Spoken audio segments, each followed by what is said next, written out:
final deciding game. Let's see what happens. You can't go back from this. There's nowhere to run. There is nowhere to hide. Go big or go home for the final game in this best of 5 series.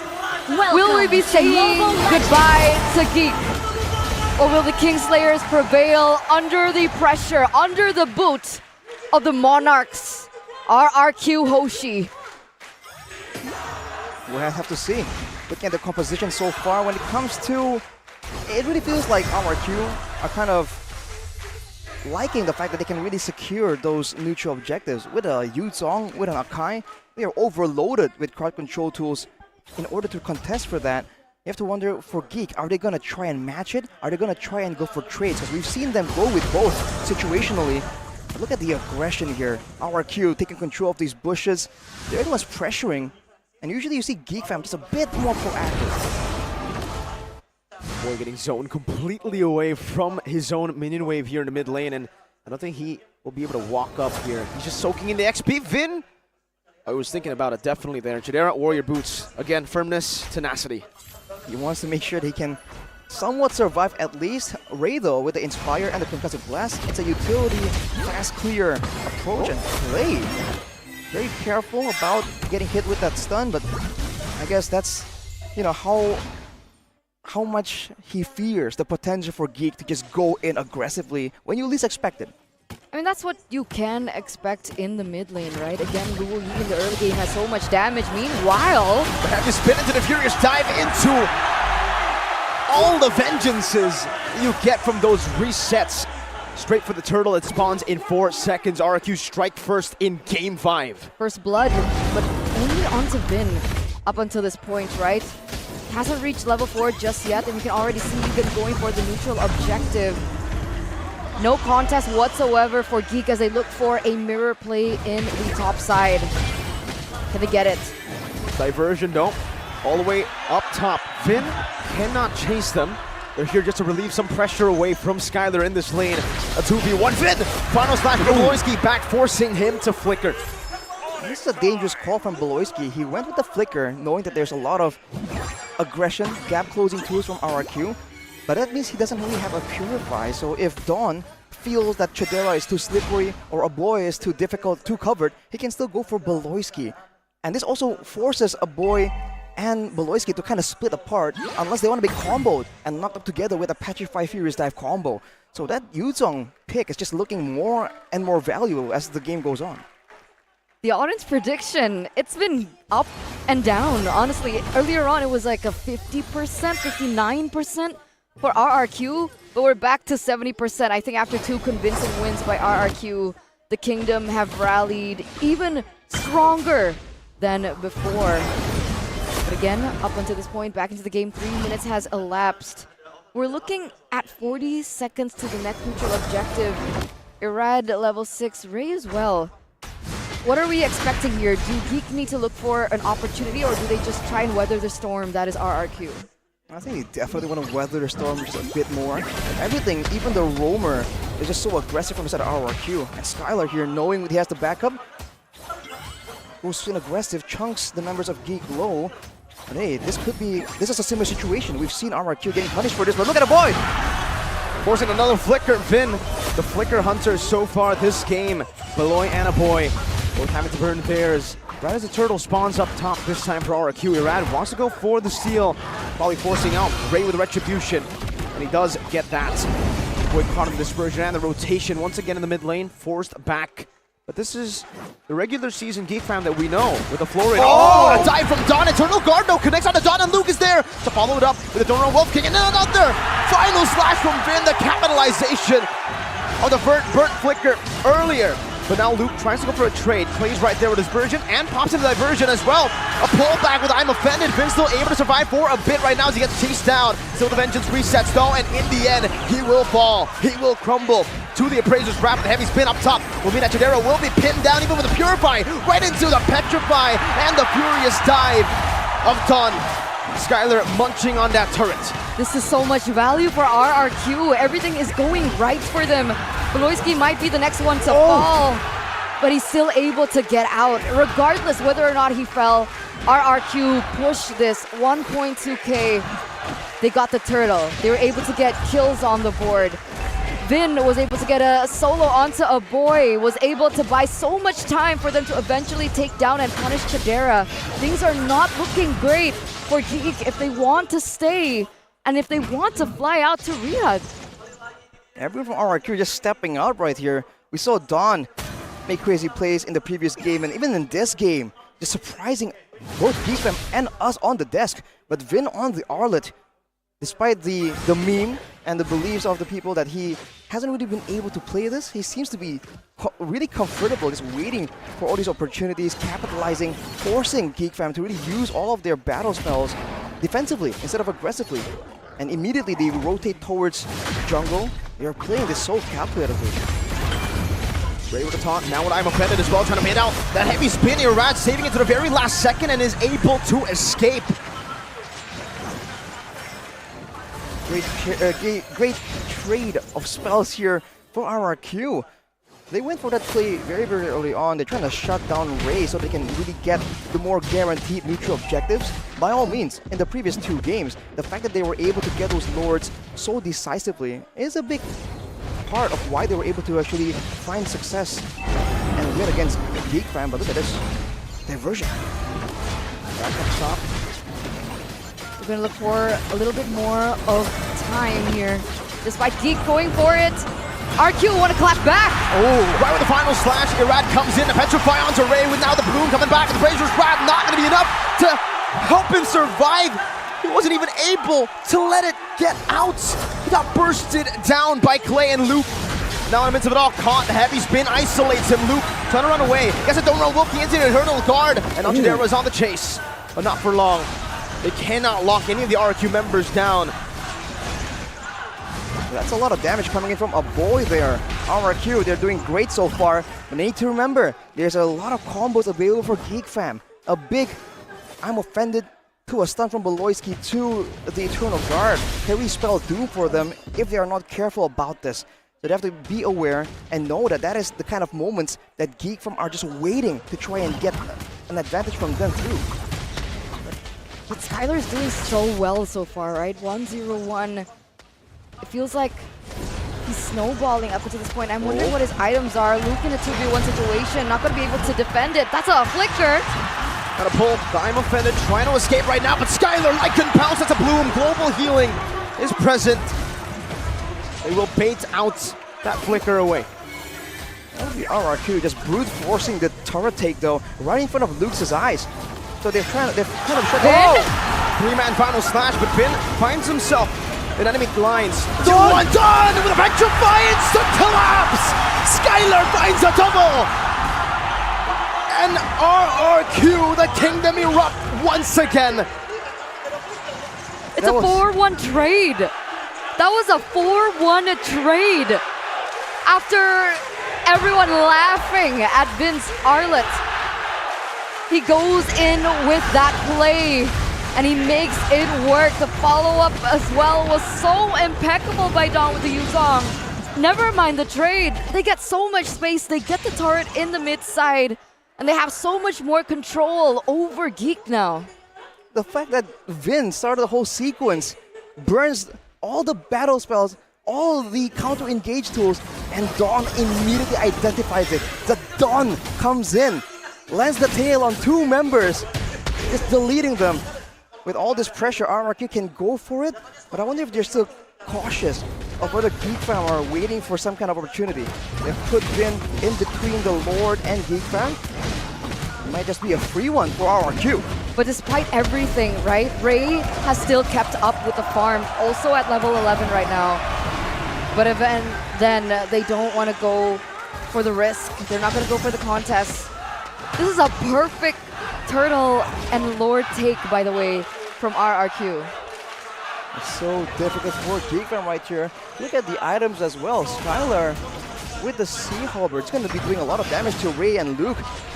These beefier heroes that should be at the front line. So it's not just Clay right now that's doing damage. Skylar is itemizing to be able to help out with that.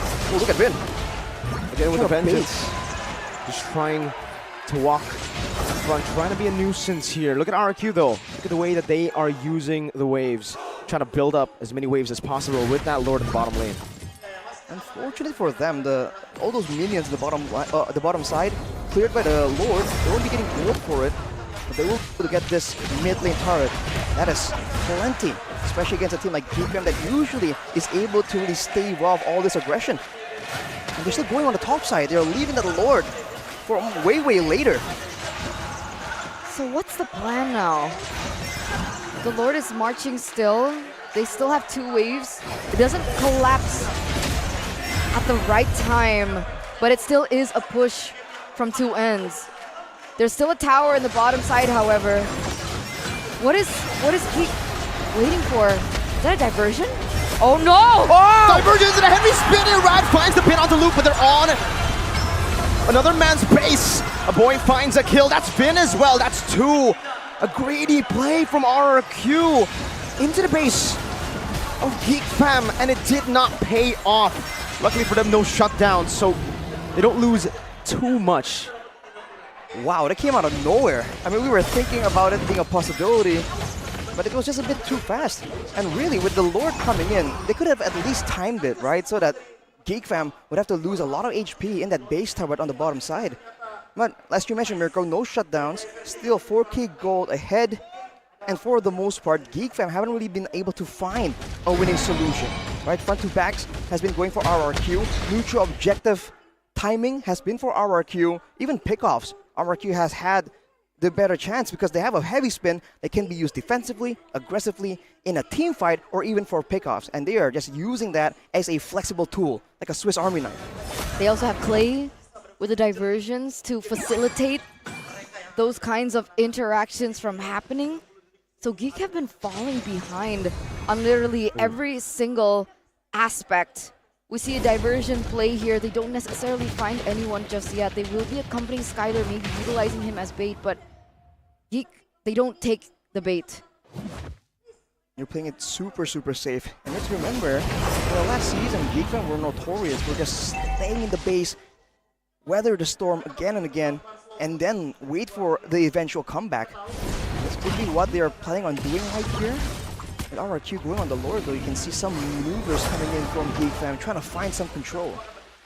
Again, right, despite Rrq holding control, like you mentioned, Arashi, Ray is also level 13, so he's been able to catch up to Irad. So if they want to go for a 50-50, is it possible? Is Chidera ready for this team fight? Is a boy ready for this team fight, right? Because it really does depend on both of these players. Ooh. Same done to the bottom side. Yep. Pushing down to the bottom lane. Now Finn can go for an engage. Heavy spin into the back with the Black Dragon form used up as well. Irad secures the Lord for free. Geek Fam on the march, trying to look for a pickoff, something back, any sort of trade, but Rrq deny it. It's insane how they played that, right? Because the best case scenario is Geek are able to kind of fend off the initial attack coming in from Rrq, let them waste all their resources, but in that amount of time, it's enough for them to go burst in the Lord. So there was absolutely no opportunity for them to go for it. I think the Rrq mainly, they weren't really planning. They didn't think that the Youth Song would have won them the fight immediately from there. But the fact that you're trying to set up for a Lord fight, and out of nowhere, on a 90-degree flank angle, a Black Dragon form just shows up. I think that definitely shook Geek Fam a bit, and that is what Rrq used to just immediately just burst down that Lord. Now with the Lord coming in, they're still not going for a 3-wave push, but they're making a play for the base turrets. 3-wave spin with a flicker forward with the final slash, but it gets baited into the base turret. Now as Ray is able to lock him down under the base turret. Finn with immortality, melted down by Chidera, but the enhanced Lord has done work. Up top, it's a base turret taken, and Rrq instantly disengaged. Geek Fam though, they want to continue. Luke marches on forward, but notices that Rrq have dispersed a bit too fast. So let's go back and circle to that question, right? We're already at 14 minutes. Can Geek defend this? Do they have enough in Chidera, and do they have enough in a boy? Chidera and a boy? I mean, Chidera can shred down the Lord if it's being used. A boy can clear relatively well. And with the Eternal Guard being an extra factor in the fights, I think we're looking, like you mentioned, Eternal, like you predicted, at a very, very long game, potentially. Skylar is a 2,600 gold ahead, already at full items, but Chidera only 1 item behind right here. I think that healing becomes a big problem here for Rrq. Florin, the longer the game goes, will be able to have technically more healing and lower cooldowns as well. So I think for Rrq, they have to really try and strategize and find a way to get a surprise play in the base. As I really talked about how Geek is just so good at just defending again and again. So late game? Late game will favor... I would put my money on Geek when it comes to the late game. When it comes purely to like a 5v5 collision. Which is why I feel like Rrq will have to find ways to get a big Black Dragon form or a big heavy spin or a big diversion play before they can really claim that victory that they so desperately want. You probably take some more free enhanced lords, but I think that ultimately will be only for them to pick up 1, 2 base turrets, right? But the ultimate end angle for Rrq is either a team fight or an evolved lord. That's when Geek fam are forced to answer. That's a diversion. Yuzong is at the bottom of the map, ladies and gentlemen. Keep an eye out for him. Chidera is positioned in perfect way. Finn gets locked down by the Lord that knocked him up. Now Ray in the midst of it all. It's going to be Don who rises to the back, but Eternal Guard catches him. Mortality used. Chidera also with nature, but look at the choke point now with Luke able to find the Don't Run Wolf King around with a heavy spin, is trying his best to get rid of the Geek fan members. Rrq dispersed. Luke finds that I'm offended, but now Skylar goes in for a desperate play, fighting Maloyski, but will lose his life with Geek fan chasing. It seems Skylar is still able to survive. He runs away with the GDS movement speed. But the Enhanced Lord will spawn up top. Geek fam know it. They want to take the big plays. This might be the end. In the mid lane, marching down. I'm offended on the Skylar. Ray will knock up. Oh no! They're chasing Skylar, but he has the GDS once again. Now the enhanced minion waves come down. And so does Vin. Dawn, 4 seconds. Irad, 11. An Eternal Guard. Trying to spot out the diversion. Oh, no. Ray walks up. Skylar is running for the hills for a boy, but he might be caught now. A boy running too far from his team. That Skylar picks up an unstoppable, a bait, and an elimination for Skylar. That was a mid laner traded for a mid laner ultimately, but look at Rrq marching down in the mid lane. Skylar is still available. Vin and Dawn are on the way as well. These base turrets are going to be falling with everything on the line. They find Luke with the final slash, and I'm offended, not connecting. Rrq slowly but surely marching down in the Kingslayer's base. That's a 3-man stun from Beloy. Luke with the Don't Run Wolf King as the Black Dragon form gets used up, and Ray is going to be isolated with a heavy spin. Finn also isolated in the back. Ray still able to survive right now as he gets so much sustain. Meanwhile, Finn, he cannot say the same thing. He shall crumble under the 3 members of Geek fam. 2 base towers taken by Rrq, but look at the gold difference. Geek fam is closing it, and this is the signature Geek fam, the defense every single time when they know that their backs are clear, are safe from any play. We've seen that when it comes to items, a boy and Chidera now output damage that Rrq cannot ignore, and Skylar, being the early game hero that he is really struggling to keep up with the damage output from Chidera, especially in these short bursts of engagements that are reliant on big ultimates like the Black Dragon form, like the heavy spin. With 2 base towers, they can still go for a great play, a diversion maybe for a big flank, or just go for the Lord. But now it's getting scarier and scarier, less guaranteed as the seconds go by. But even then, right, 30 seconds next for the next Lord to spawn, but look at the position that it's spawning in, right? It's on the bottom side of the map. Meanwhile, Rrq were able to get that inhibitor in the top side, so that in itself is working in favor of Rrq, with the fact that they still have the Luo Yi to play around with the macro. They have the Yuzong as well in case they want to go for it. This is going to take extra amount of brainwaves from the Triple B to work out this macro, to work out this Lord Dance. For sure.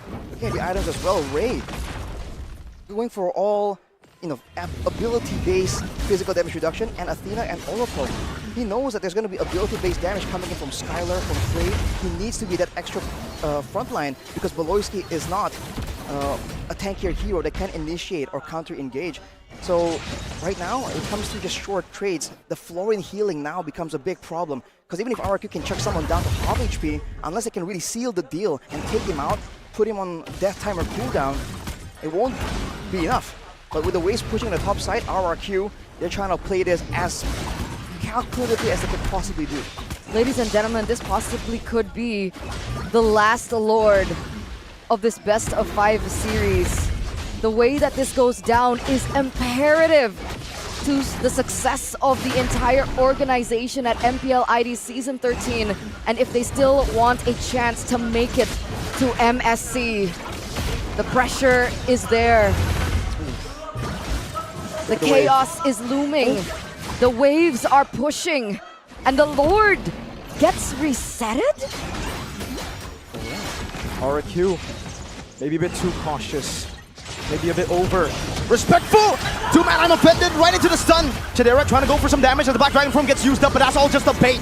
Geek fam want to utilize these cooldown buffers to get as much value as possible. Ray very low, the Bloom still ready. Diversion to the back line as well. There might just be looking for the end right now. The heavy pin gets used up as well, but Geek fam are forced back in the mid lane. The boy is able to clear it out of the Eternal Guard. Skylar not able to dish out enough damage towards the mini waves to clear it out in fast enough.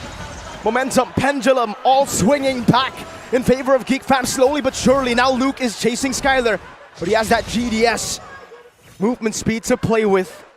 Both teams, once again, they stand by.